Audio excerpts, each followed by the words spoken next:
So, first and foremost, if you'd say your name. I'm Mike Zunino. And what position do you play? I'm a catcher. And you were the first pick by the Seattle Mariners in 2012. Yeah. There he is. All right, Mike, talking about that draft day, the day you were drafted, how did you hear about it? What were your emotions like finding out you were the third pick overall of the Seattle Mariners? Oh, man. I had a little bit of communication between my agent who was contacting the Mariners. Got a call about 2 minutes before the selection was in and saying that I was their guy. And it was just one of those when the commissioner said my name, I was just extremely excited. I mean, just sort of taken back. It didn't really hit me right away, but I had my family and friends there. And it was just a really, really humbling experience, and glad I could experience it. Now, did you know the Mariners were interested in you at 3? I mean, you probably saw mock drafts. You might go here, you might go there, but did you feel a real strong niche to the Mariners at 3? The biggest niche came Christmas break in between semesters. I actually met with Tom McNamara and Rob Moomow, my area scout, and a couple other people that came in, and we sort of just sat and had dinner and just sort of got to know each other. So, I mean, that was one of the only teams that really showed me that much interest. But it was one of those where I was just hoping to go to the Mariners. They showed me the most interest, and that's how it worked out. Fantastic.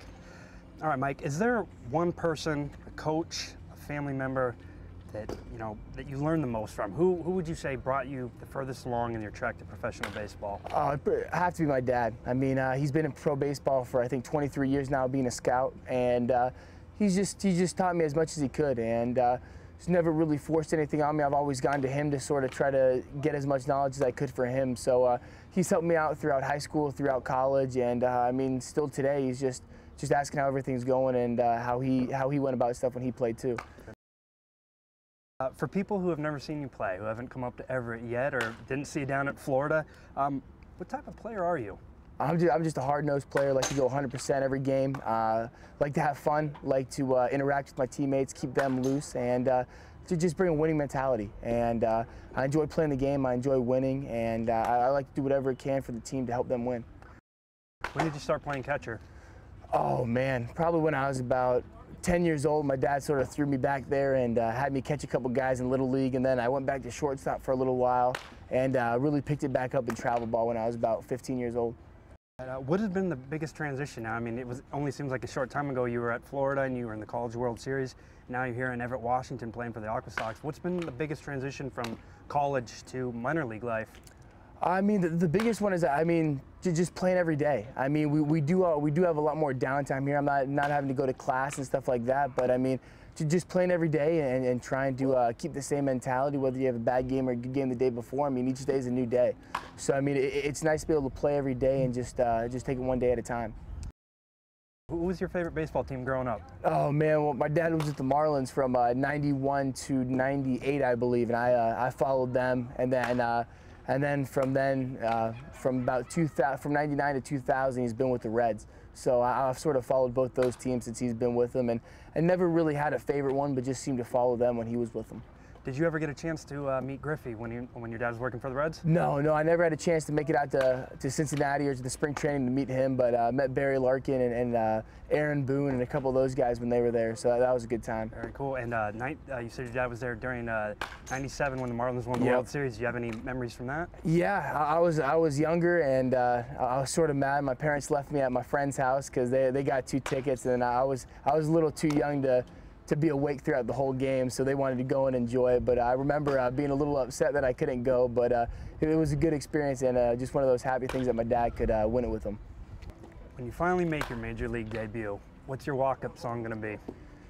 Oh, man.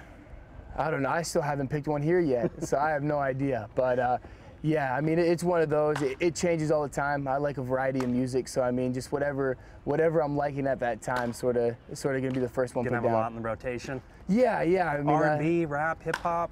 Yeah, country, hip hop, a little bit. Huh? Yeah, why not? Why not? Are you superstitious about anything? You have any pregame rituals? Oh, I mean, not really. I mean, sometimes if I have a good game, I'll try to keep the ritual the same, but nothing too crazy where I'm a stickler that I try to do it every day. And so far, with all the awards that have come in with your great season at Florida and then now being a part of the Mariners family, if you could pick one, what has been your biggest baseball-related accomplishment so far to date? Oh, man. What are you most proud about? I mean, obviously getting drafted by the Mariners, and I mean, sort of getting the full circle of all the hard work in college was definitely rewarding. And honestly, making it to the College World Series all 3 years I was there with my team was something that I'll never forget. I mean, we went through a lot as a team together, and it was just one of those where, I mean, a lot of people don't get to experience once, and I was lucky enough to experience it 3 times. So, I mean, it was definitely something that I'm going to definitely cherish for a long time. Favorite player growing up? Oh man, Jeff Conine. I was a Marlins fan, so I always followed him. I believe it was my first autograph I ever got. So I still have a card and an autograph from him. So it's one of those guys I always follow. Cool. And last one so far, what do you think of Everett, Washington? I'm liking it. I mean, the weather's nice. I mean, the fans here are great, so I'm having a good time. I've been able to play a few home games here and a few games on the road, so I've really been able to enjoy it. Thank you, Mike.